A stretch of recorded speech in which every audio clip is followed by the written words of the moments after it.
this video, I'll show you how to set up, enable map and sync with the Xero integration. So after you have connected to your Xero account, you will see this configure tab here, and click on that to start configuring your settings. So first off, you will want to set up the settings for syncing your clients over. So enable this checkbox. And now here you can see the instruction: before syncing clients, you'll need to review the mapping of times of clients to existing Xero contacts.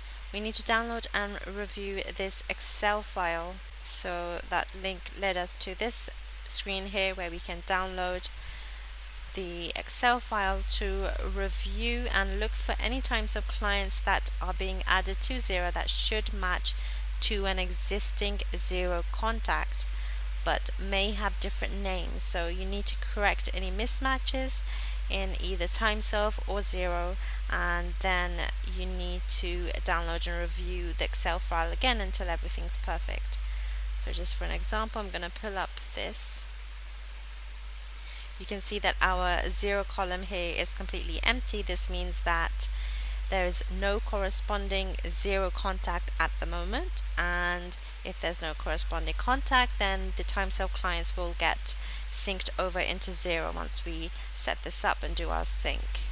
If the TimeServe client column is empty and there is a Xero contact, then no action will be made for that entry.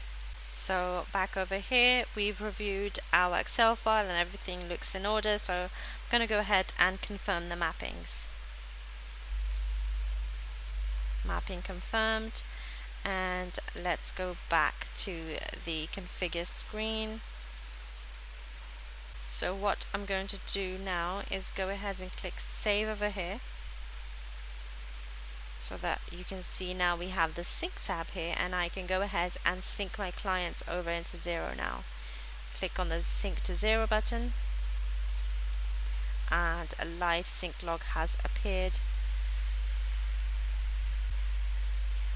And there we go. We have this synced over now.